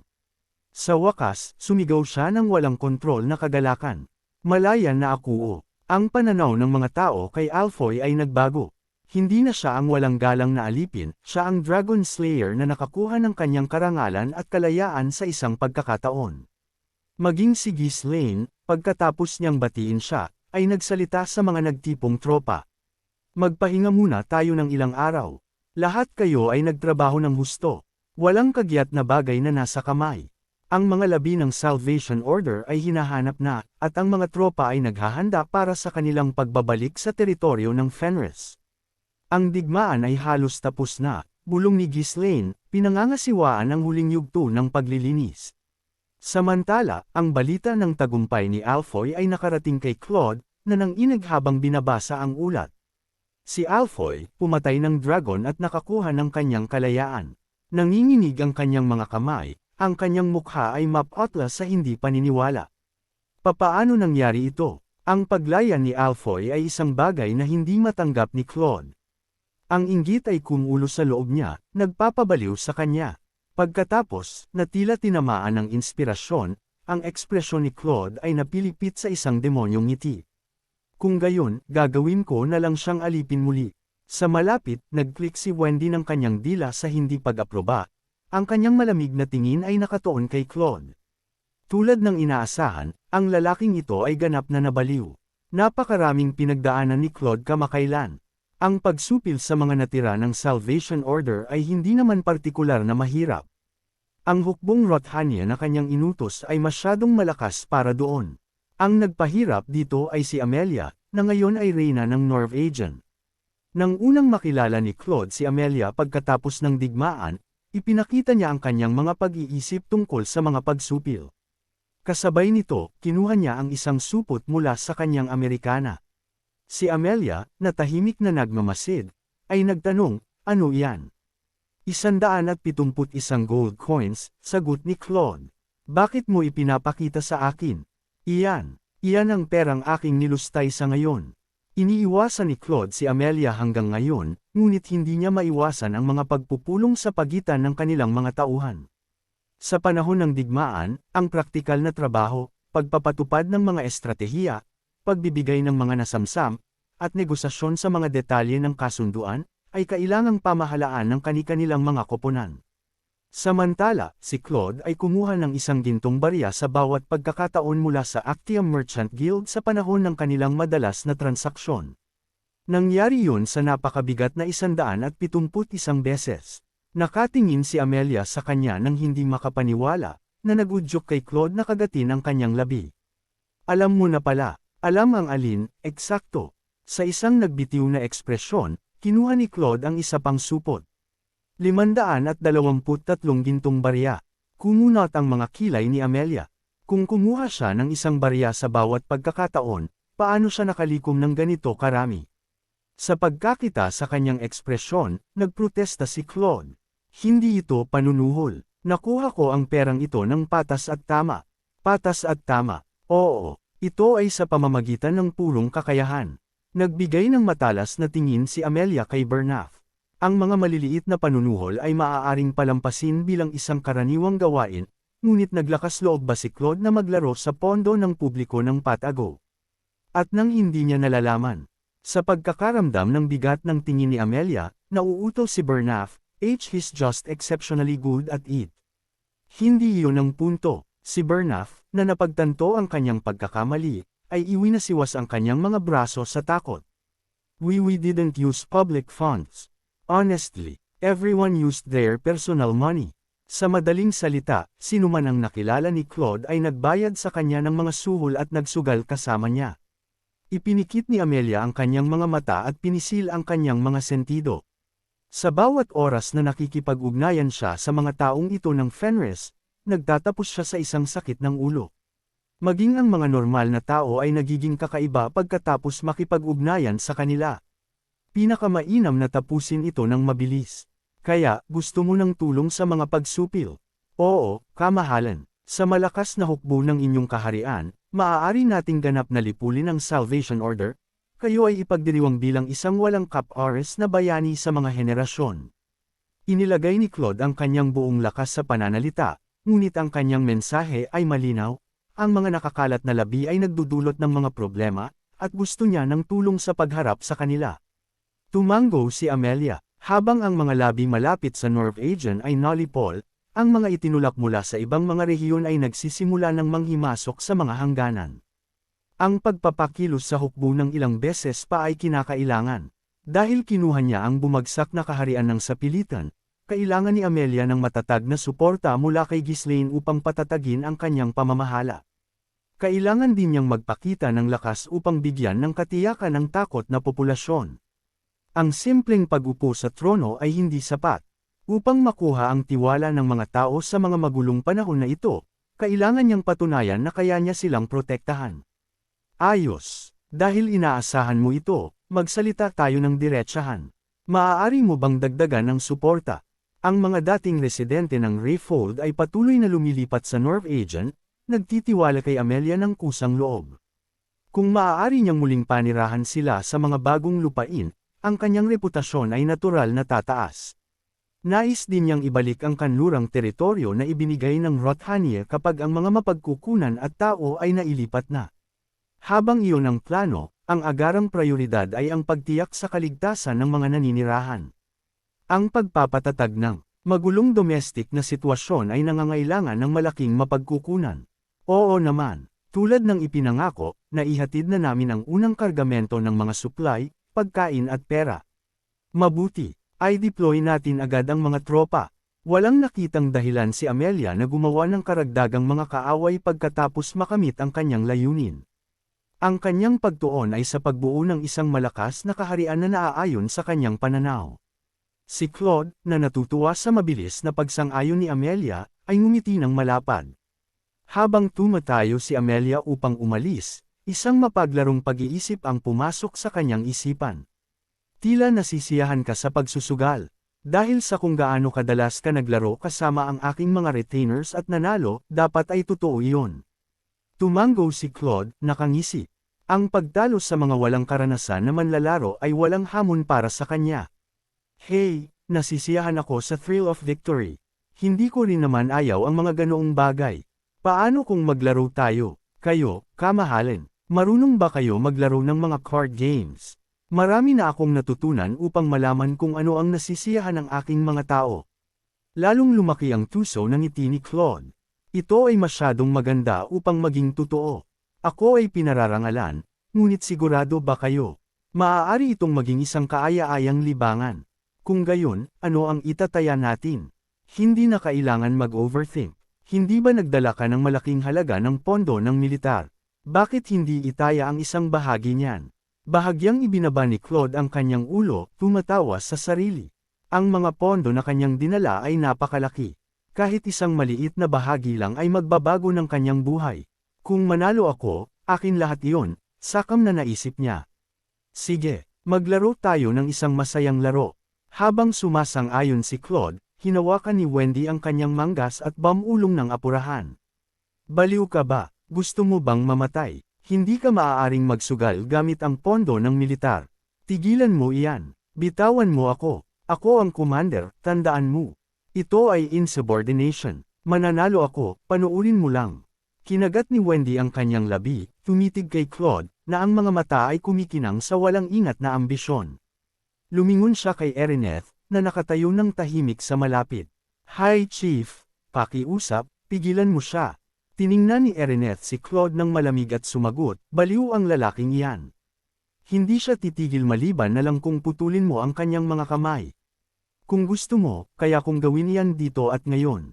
Ang kanyang nakakakilabot na mga salita ay sinabi ng may ganap na sinseridad, na nag-iwan kay Wendy na walang masabi. Ang pagputol ng kanyang mga kamay ay hindi naman talaga isang pagpipilian. Samantala, ang mesa at mga baraha ay inihanda, na nag-iwan ng walang oras upang mamagitan. Habang hinahalo ni Claude ang baraha, sinabi niya ng may tiwala, maglalaro ba ako ng totoo, kung gayon? Oo naman, Huwag kang magpigil, ito ay magiging isang insulto sa akin. Sige, hindi ako maglalakas loob na magpakita ng kawalang galang habang humihingi ng inyong suporta. At paano mo ipapakita ang paggalang? Kukunin ko lamang ang kalahati ng aking mananalo, sabi ni Claude, nakangiti ng mayabang. Kahit kalahati lang ay magiging isang napakalaking halaga pa rin. Tumango si Amelia, gawin mo ang gusto mo. At sa gayon, nagsimula ang dalawa sa kanilang laro, itinaya ang pondo ng militar. Pagkaraan ng ilang sandali, ang boses ni Claude na puno ng luha ay pumutol sa katahimikan. Pakiusap, maaari ko bang makuha pabalik ang kalahati ng iyong napanalunan? Walang ganoong bagay sa isang patas na laro. Ngunit sinabi ko na kukunin ko lang ang kalahati ng aking mananalo. Iyan ba ang ibig mong sabihin? Lubos na nakiusap si Claude para sa pera, ngunit ang kanyang mga protesta ay hindi pinansin. Tumayo si Amelia, nagdeklara, punuan mo ang nawawalang pondo at ihatid ang mga ito tulad ng ipinangako. Pagkatapos ay umalis siya sa silid upang maghanda para sa susunod na kampanya. Ang mga retainers ng Norv Agent na nagdusa sa ilalim ng mga plano ni Claude ay sumunod kay Amelia na may masayang ngiti. Samantala, galit na sinampal ni Wendy ang likod ni Claude. Ano ngayon? Paano mo papalitan ang perang iyan? Hindi ko alam. Tigilan mo ako sa pagsampal. Kailangan ni Claude na itaya ang lahat upang palitan ang nawawalang pondo. Ang kanyang tanging plano ay i-inflate ang susunod na kargamento at alamin ang isang paraan upang takpan ang agwat bago may makapansin. Habang naglalakad siya sa mga pagsupil sa isang masamang pakiramdam, ang balita ng tagumpay ni Alfoy ay nakarating sa kanya. Sa pagdinig nito, naramdaman ni Claude na kumulo ang kanyang inggit. Ngunit sino siya? Si Claude ay isang master sa paggawa ng miserableng buhay ni Alfoy. Sa isang masamang ngiti, nagsimula siyang magplano. Subaybayan ang schedule ni Ghislaine. Mag-ulat agad sa akin sa lalong madaling panahon. Nagpadala si Claude ng mga mensahero upang subaybayan ang mga galaw ni Ghislaine. Alam na ang kanyang plano ay gagana ng mas mahusay sa kawalan ni Ghislaine. Si Wendy, sa pagkakita sa kalokohan sa kanyang mga mata, ay nagtanong ng may pag-iingat. Alam mo na hindi na mahuhulog si Alfoy sa iyong mga trick, di ba? Hindi na siya ganoong katanga. Oo naman. Iyan ang dahilan kung bakit gagamit ako ng puwersa upang durugan siya. Hindi hahayaan ni Claude na makatakas si Alfoy. Maikli ang oras, at balak niyang sirain siya ng mabilis. Sa kabila ng kanyang pabago-bagong personalidad, ang mga kakayahan ni Claude ay hindi maitatanggi. Sa lakas ni Erineth at mga reinforcements ni Amelia, ang mga natitirang puwersa ng Salvation Order ay nalipol ng walang oras. Sa pagkaligtas sa pangangaso ng dragon, wala nang iba pa na dapat katakutan. Itinuon ni Claude ang lahat ng kanyang enerhiya sa pagsubaybay sa kinaroroonan ni Ghislaine. Nakatagpo siya ng mga allied commanders sa Sardinia upang talakayin ang mga hakbang pagkatapos. Ang iba pang mga tropa ay inaasahang babalik sa kaharian bago pa man siya. Oh, talaga? Sa pagdinig na tanging iilan lamang ang mananatili kasama si Ghislaine habang ang iba ay babalik sa kaharian, lumiwanag ang mukha ni Claude. Ginawa nitong mas madali ang mga bagay. Pagkatapos ng pagsupil sa mga nakapaligid na labi ay kumpleto na, yumuko si Claude ng malalim kay Amelia. Salamat sa inyong pakikipagtulungan. Aalis na ako ngayon. Siguraduhin na ipadala ang kulang na pondo ng militar at mga supply ng mabilis. Oo. Plano niyang manipulahin ang mga libro at punan ang agwat mamaya. Kung may sapat na oras, maaari siyang kumita ng pera mula sa kung saan. Pagkatapos ng lahat, mayroon siyang isang secret stash ng personal na yaman na kanyang iniipon. Ang hukbong Rothania ni Claude ay nagsimula agad ng kanilang pag-atres. Kailangan niyang bumalik sa kaharian ng mas mabilis kaysa sa sinuman. Ang mga expeditionary forces ay bumalik. Mabuhay ang Rothania! Mabuhay ang Grand Duke. Bagamat hindi pa dumating si Ghislaine, ang mga mamamayan ng kaharian ay nasa frenzy na. Ang balita ng pagbagsak ng Salvation Order at ang pagkatalo ng dragon ay mabilis na kumalat, na nagpuno sa mga tao ng kagalakan. Ang mahaba at nakakapagod na digmaan ay sa wakas ay tapos na, at bumalik na ang kapayapaan. Habang binabati ng lahat ang mga bumabalik na tropa na may ngiti at tawanan, ang mukha ni Claude ay madilim sa determinasyon. Alfoy, hindi na ako makapaghintay na makita ka. Isang malaking pagdiriwang ang ginanap ng mga puwersa na dumating bago pa man si Ghislaine, tulad ng inutos ni Walter. Ang lahat ay nagpiesta, uminom, at nagpahinga ng masaya, maliban kay Claude. Ihanda ang lahat ng mabilis. Ipaalam mo sa akin sa sandaling dumating si Kaur, kailangan kong talakayin ang isang bagay sa kanya. Siya ay abalang-abala sa paggalaw, alam na ang mga mangangaso ng dragon ay darating na. Sa sandaling kumpleto na ang mga paghahanda, bumalik ang mga mangangaso, kasama ang mga mages na nahuli mula sa iba't ibang kaharian. Ang mga mages na ito, na nag-aatubiling bumalik sa kanilang mga lupain pagkatapos ng kanilang pagkatalo, ay tinanggap ang imbita ni Ghislaine upang sumali sa pananaliksik sa mga dimensional rifts.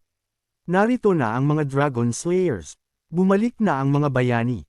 Ang mga sumali sa pangangaso ng dragon ay pinaliguan ng paghanga, ngunit walang sinuman ang nakatanggap ng mas maraming papuri kaysa kay Alfoy. Ang mga mangangaso na lumaban sa kanyang tabi ay madalas na nagsalita ng kanyang mga gawa na ang mga rumors tungkol sa kanya ay kumalat ng napakabilis. Tingnan mo, iyan ang White Alfoy. Sabi nila siya ang taong tumalo sa isang Diyos. Narinig ko na siya ay isang 100 circle mage. Walang paraan na ang isang siyam na circle dragon ay makakayanan ng isang 100 circle mage. Iyan ay 71 circle na pagkakaiba. Totoo ba na pinatay niya ito sa isang solong hataw? Ang mga chismis tungkol kay Alfoy ay lumaki sa mga absurd proportions, nagiging ganap na mga alamat habang ipinapasa mula sa bibig hanggang sa bibig. Nakinig si Alfoy sa atensyon, ang kanyang pakiramdam ay lumilipad habang nakasakay sa kanyang marangel na puting kabayo, si Coco.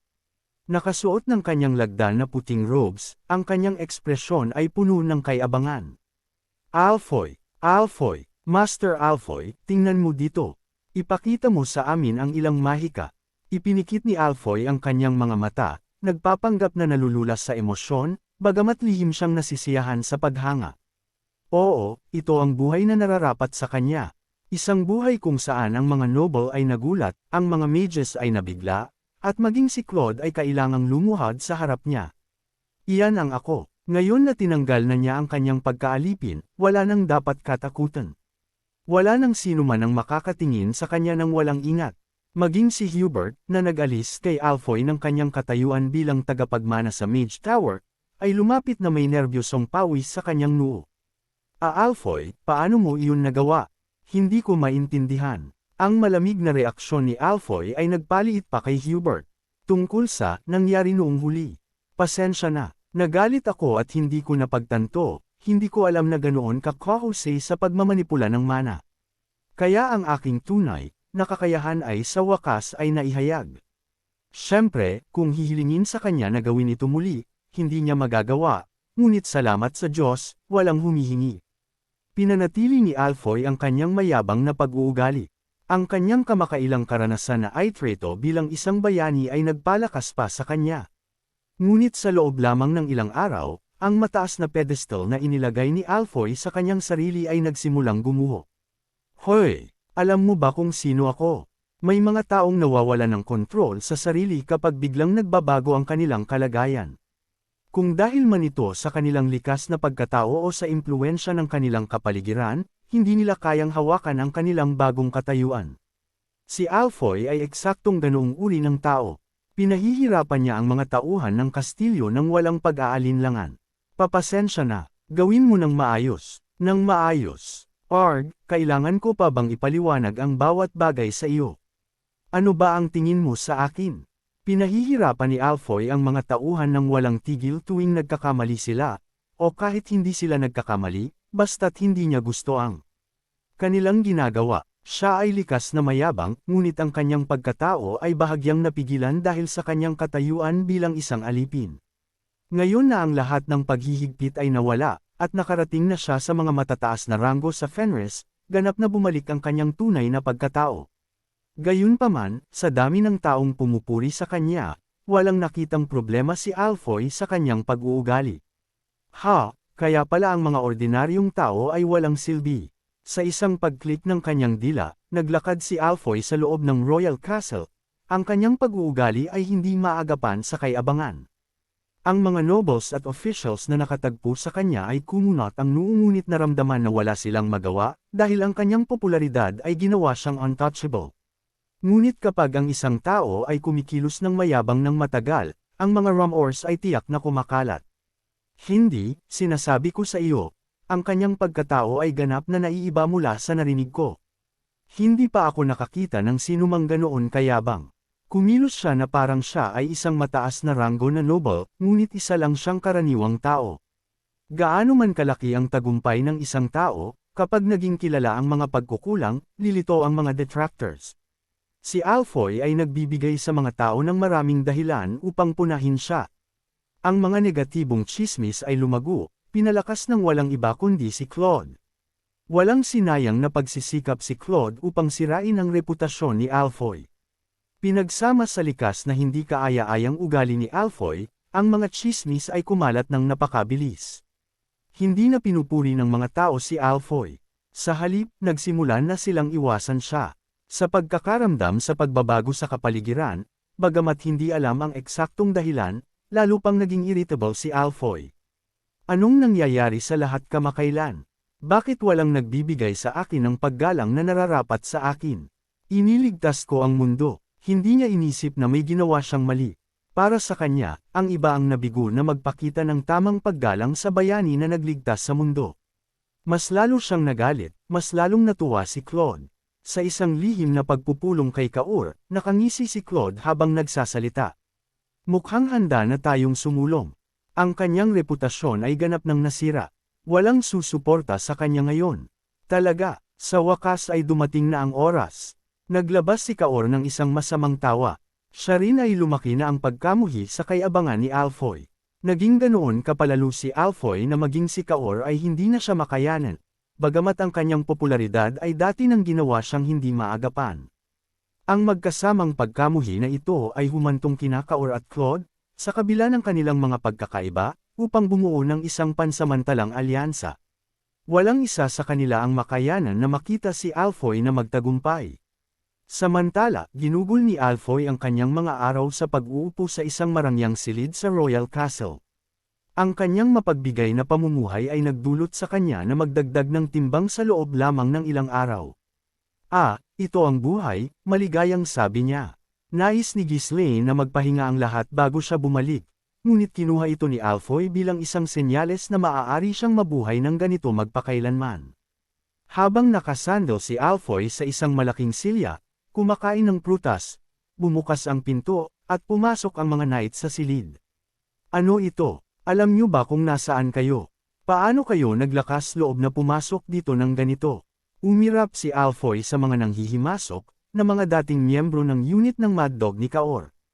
Ang nangungunang knight ay ngumisi habang nagsasalita kay Alfoy. Well, kailangan mong sumama sa amin sandali. Ano? Saan? Gusto ka makita ng Chief Commandant? Umirap si Alfoy sa pagbanggit kay Claude. Nakita na niya, si Claude ng ilang beses mula nang bumalik ngunit binaliwala siya ng ganap. Sino ba ang tingin ng alipin na iyon sa kanyang sarili, na ipinapatawag ako, ang man who defeated a god, at ang Dragon Slayer? Kung gusto niya akong makita, dapat siya mismo ang pumunta dito. Paano naglakas loob ang isang alipin na maging ganoon kawalang hiya? Nagkibit balikat ang mga knights. Kailangan nating gumamit ng puwersa, kung gayon. Ano? Paano kayo naglakas loob na mag-isip pa man lang tungkol sa? Bago matapos ni Alfoy, sumugod ang mga knights, tinali siya at tinakpan ang kanyang bibig. Habang nagpupumiglas sa kanilang hawak, narinig ni Alfoy ang isang knight na nagsasalita ng may mapanuksong kabanalan. Alfoy, ikaw ay detained sa mga paratang ng paghihimagsik. Maaari mong ipaliwanag ang iyong kaso sa paglilitis. Hindi ito ang gusto naming gawin, ngunit utos ay utos.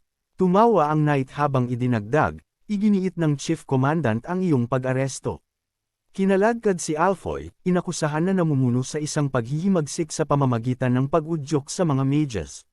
Desperadong nagpupumiglas, ang isipan ni Alfoy ay mabilis na nagtrabaho. Paghihimagsik. Siyempre, nag-udyok ako ng paghihimagsik, ngunit, hindi ba iyon nalutas na?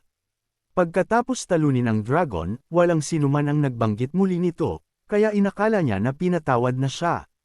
Higit sa lahat, hindi ba siya pinalaya ni Ghislaine mula sa kanyang pagkaalipin? Sa pagtanggap ng wala kundi papuri mula noon, hindi naisip ni Alfoy na ang isyu ay maaari pa ring magtagal. Sandali, pakinggan ninyo ako, ngunit ang mga knights, na malinaw na nasisiyahan, ay binaliwala ang kanyang mga pilit na pagtutol at kinaladkad siya patungo sa pinakamalaking courtroom sa kabisera. Pagdating nila, tinanggal nila ang kanyang gag. Ano ang ibig sabihin nito? Alam niyo ba kung sino ako? Umungol si Alfoy habang itinaas niya ang kanyang ulo, upang makita lamang si Claude na nakaupo sa upuan ng judge na may kalmado na ekspresyon.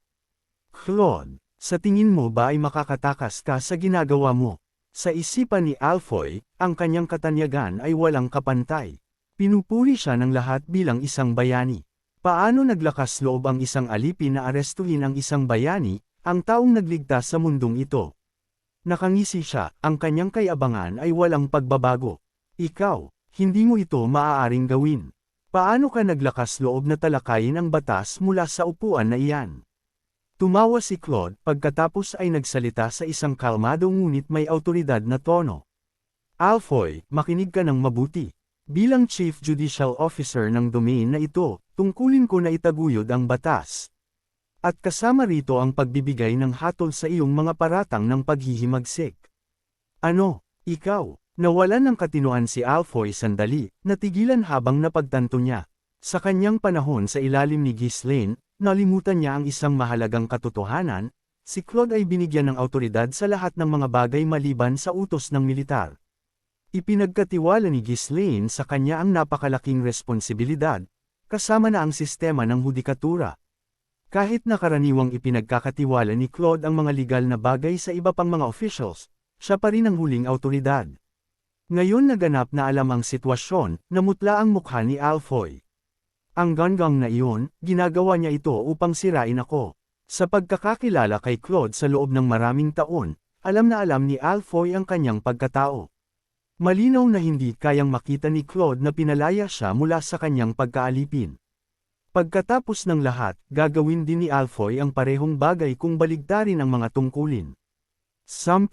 Ginagamit niya ang paghihimagsik bilang isang dahilan.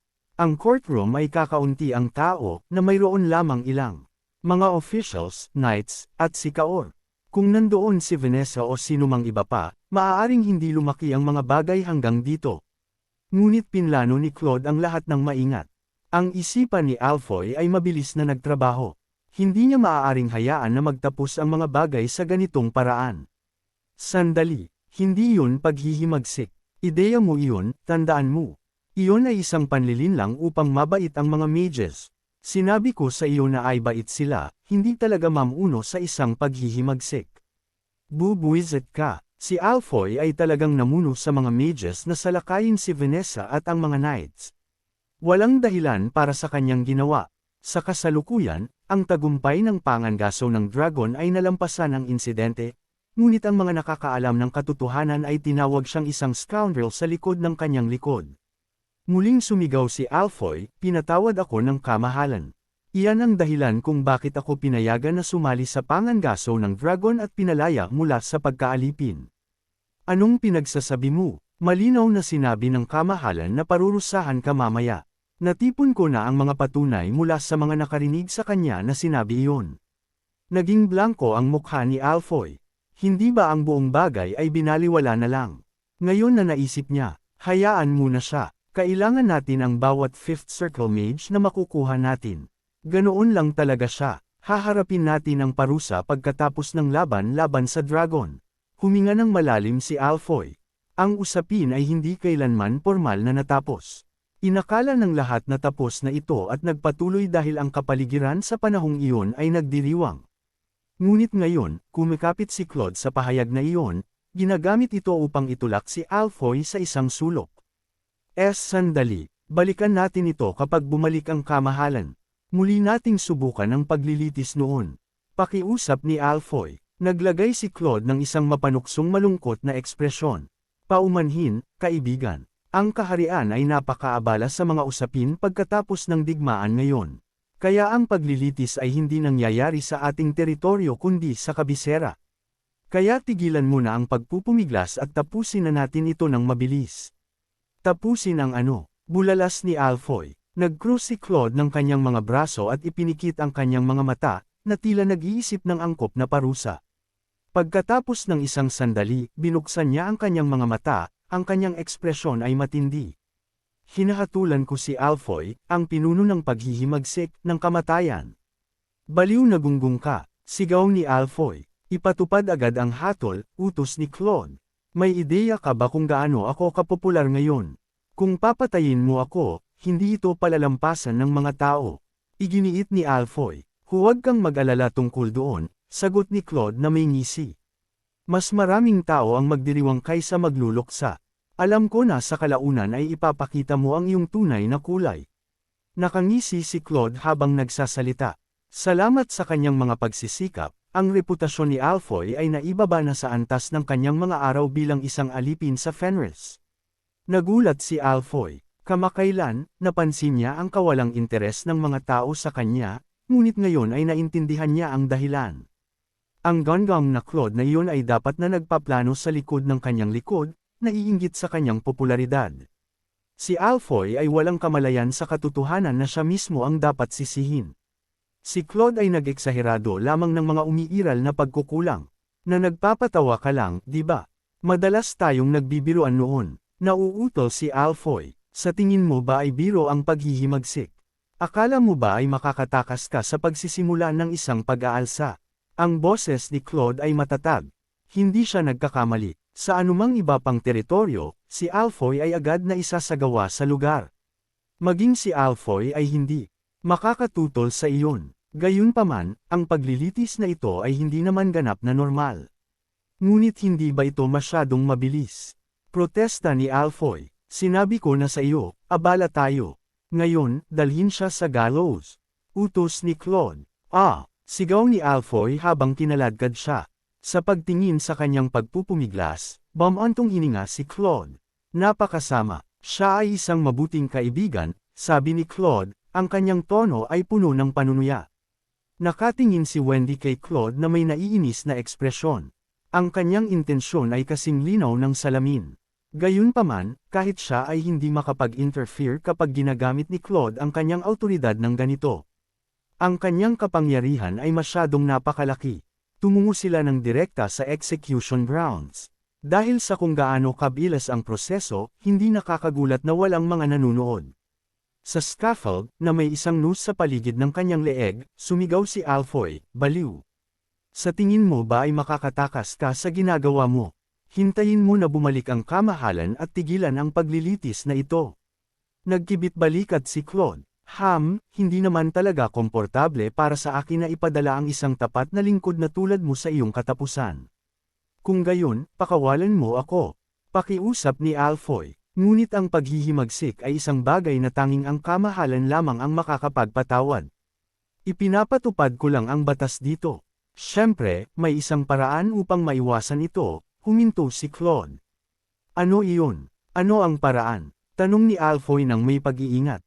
Kinuha ni Claude ang isang dokumento mula sa kanyang Amerikana at inilabas ito para makita ni Alfoy. Kierman mo ito. Ito ang tanging paraan upang bawasan ang iyong hatol. Sa legal na paraan, may isang loophole upang bawasan ang iyong parusa. Ano iyon? Tanong ni Alfoy nang may pag-iingat. Bawasan ko ang iyong hatol sa panghabang buhay na pagkaalipin bilang isang alipin ng kaharian. Isinasaalang-alang ang iyong mga kontribusyon, sa tingin ko ito ay isang patas na compromise. Ibig kong sabihin, hindi araw-araw na ang isang taong may kasalanan ng treason ay naliligtas ang kanyang buhay.